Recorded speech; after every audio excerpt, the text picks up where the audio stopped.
വിശ്വസിക്കാൻ കഴിയുന്നില്ല. ഇവൻ ഈ കൊച്ചിനെ കൊന്നെന്ന് പറയുന്നത് തന്നെ എനിക്ക് വിശ്വസിക്കാൻ പറ്റും. രണ്ടാനച്ഛനും അമ്മയും കൂടി ഒരു പിഞ്ചു കൊച്ചിനെ കൊന്നില്ലേ, കൊല ചെയ്ത് കൊന്നില്ലേ. പോസ്റ്റ്മോർട്ടം റിപ്പോർട്ടിൽ 91 ഒടിവൊക്കെയാണ് പറയണത്. എന്നിട്ട് അവന്റെ അമ്മ കിടന്ന് പിന്നെ ന്യായീകരിക്കണേണ് കിടന്ന്. അവന്റെ മോൻ അങ്ങനെ ചെയ്യില്ലെന്ന്, അവനൊരു പാവമാണെന്ന് നാട്ടുകാർക്കൊക്കെ അറിയാന്ന്. അവനങ്ങനെ ചെയ്യില്ലെന്നാണ് അവര് പറയണത്. അവരുടെ വീഡിയോ എനിക്ക് ബലമായ സംശയമുണ്ട്. ഇവൻ ആഹാരം നിർത്തിയിട്ട് ഇവൻ കസേരയിലിരുന്നാണ് വാരി കൊടുക്കുന്നത്. ആ കയ്യിൽ ഒരു ചുള്ളി കമ്പ് കാണും ഇവന്റെ കയ്യിൽ. കാരണം ആ കുട്ടി അങ്ങനെ ആഹാരം കഴിക്കാറില്ല. അപ്പൊ കയ്യിൽ മേശപ്പുറത്ത് ചോറ് വെച്ചിട്ട് കസേരയിൽ കാല് നീട്ടി വെച്ചിട്ട് ഇവന് നിർത്തിക്കൊണ്ട് വാരി കൊടുക്കും.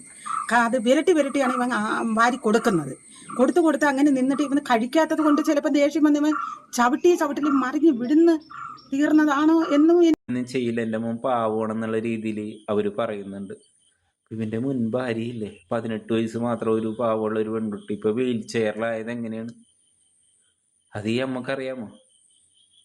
എന്നിട്ടാണ് മോനെ ന്യായീകരിക്കുന്നത്. അന്ന് മോനെ ഉപദേശിക്കുകയോ ശകാരിക്കുകയോ ഒക്കെ ചെയ്തിരുന്നെങ്കിൽ, സപ്പോർട്ട് ചെയ്തിരുന്നെങ്കിൽ ഈ ഒരു കുട്ടിയുടെ കൊലപാതകി മോനാകില്ല. കിടക്കുന്ന ഒരു വരം വീട്ടിന്റെ ഫ്രണ്ടിൽ അതിൽ നിന്ന് ഒടിച്ചു കൊണ്ടുവന്നാണ് ഇവരടിക്കുന്നത്. രണ്ടുപേരും ഉണ്ട്. പിന്നെ ഇവള് കൊച്ചിനെ ശ്രദ്ധയില്ല. ആ പൈപ്പിന്റെ മൂടൽ വെളിയിൽ പൈപ്പുണ്ട്, തുണി നനയ്ക്കുന്ന അലക്കിന്റെ കല്ലുണ്ട്. ആ കല്ലിന്റെ മീതെ കൊണ്ടുവച്ചാണ് ഇവള് ഈ കൊച്ചിന്റെ കൈയൊക്കെ ഒടുങ്ങിയതിന് ശേഷം ഇവള് കഴിവയെ എടുക്കുകയും ചെയ്യണം. അവിടെ തെക്ക് വടക്കുന്ന ചർക്കി അടിച്ച് ഇവളെ കയ്യിൽ നിന്ന് ബാലൻസ് ഇല്ലാതെ ഈ കൊച്ചു പലതവണ വീഴുന്നിട്ടുണ്ട്. അതിനും ഞാൻ ഇവളെ വഴക്കല്ല പറയണം, മുട്ടം ചീത്തയാണ് വിളിക്കണം. നീ എന്തിനടി ഇങ്ങനെയൊക്കെ ചെയ്യണത് എന്ന് ഞാൻ ചോദിച്ചിട്ടുണ്ട്. അപ്പൊ അത് ഞാൻ എന്തിനു ചെയ്തു മമ്മി? അത് എന്റെ കയ്യിൽ ബാലൻസ് ഇല്ലാതെ ഇവൻ നിൽക്കൂല.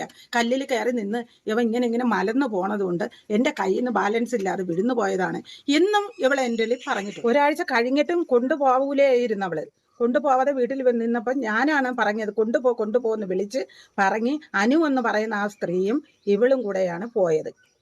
എന്നിട്ട് ഇവള് പരിപാടിക്ക് തമിഴ്നാട്ടിൽ പോണേൻ്റെ അന്ന് ഞാൻ ഇവളെ പറയാണ് കുഞ്ഞിനെ അവിടെ ആക്കിയിട്ട് പോകരുത്. അപ്പോൾ ഈ കുഞ്ഞിന് പനി ഉണ്ടായിരുന്നു, ഒരാഴ്ച കൊണ്ട് ഈ കുഞ്ഞിന് പനി ഉണ്ടായിരുന്നു. അപ്പോൾ ഞാൻ പറയണം അഖിലെ ആശുപത്രി കൊണ്ടുപോയി കാണിച്ച് മരുന്നെല്ലാം വാങ്ങിച്ച് കൊണ്ടുവന്ന് വീട്ടിൽ വെച്ചിരുന്നു. അപ്പോഴും ഞാൻ പറയണം അഖിലെ വീട്ടിൽ നിർത്തിയിട്ട് പോകരുത്, കുഞ്ഞിനെ നീ കൊണ്ടുപോ. ഇത്രയും വയ്യാതെ ഇരിക്കുന്ന കുട്ടിക്ക് എന്തെങ്കിലും സംഭവിച്ചു പോയാൽ നമുക്ക് ആർക്കും ഒന്നും പറയാൻ ഇല്ല, അപ്പം പറ്റൂല. എനിക്ക് വയസ്സുകാലത്ത് ജയിലിൽ കയറാൻ വയ്യ. കാര്യം മാത്രമല്ല കേട്ടോ, നമ്മുടെ മക്കളൊക്കെ എന്തെങ്കിലും തെറ്റ് ചെയ്ത് കഴിഞ്ഞാൽ മാതാപിതാക്കളോട് പറയണതാണ്. തെറ്റുകൾ കണ്ടു കഴിഞ്ഞിട്ടുണ്ടെങ്കിൽ ആൾക്കാരുടെ അടുത്ത് നാണം കിട്ടണ്ടെന്ന് വിചാരിച്ചിട്ടായിരിക്കും മക്കളെ ന്യായീകരിച്ച് പറയുക. പക്ഷെ അത് മക്കളെ കൂടുതൽ തെറ്റുകളിലേക്ക് പോകാനായിട്ട് പ്രേരിപ്പിക്കും.